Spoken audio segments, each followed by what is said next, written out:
I really did like your interesting project, green screens and 8 channels. That when, diving deep in your website, I was kind of, not taken aback, but surprised because that was a very interesting kind of investigation or et cetera about, green screens. And I don't know if it'd probably be easiest to show people, and I'll probably put a link in, but maybe if you can just briefly describe that project and kind of what you learned from it. And then, yeah.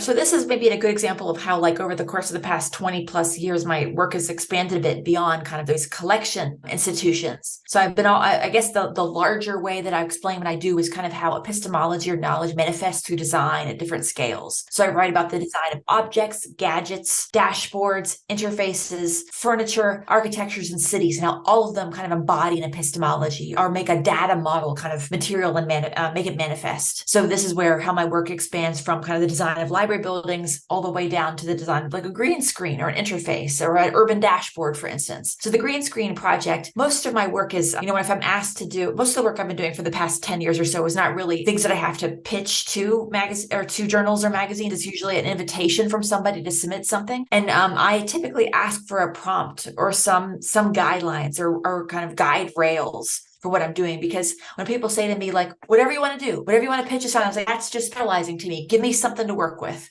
So this journal, it was a landscape architecture journal, and the theme was green. So of course they wanted people to address things like greenwashing, sustainability, kind of the ubiquity of the color green in landscapes. So I want to look at how we could mediate greenness, given my own interest in mediation and media studies. So I looked at the green screen, in part because I've been interested or just happened to notice I go to a lot of galleries. I mean, it's one of my favorite things about living in New York is I go to galleries, probably once a week or so. I'll take a couple hours to do that. I'm seeing a lot of kind of green screen based art over the past several years. I wanted to think about the green screen as both a literal technology, but also green screens as almost a metaphor for greenwashing in some cases. It was hard to think of like a specific thesis initially. So I figured green screens are kind of a video based art form. So why not adopt the video art kind of conceit of the channel, and instead of writing like a thing in like 8 chapters, I wrote about green screens in 8 channels, looking at 8 different themes or 8 different artists. So they're looking at how the green screen, which we think of as this surface level cosmetic thing, very kind of superficial, in providing a backdrop behind a presenter, like in a news broadcast, for instance. That's really what the green, or an action film, you fill in the action behind that. So instead, I want to say that the green screen is actually a very deep theoretical thing to think through about kind of the materiality of our images,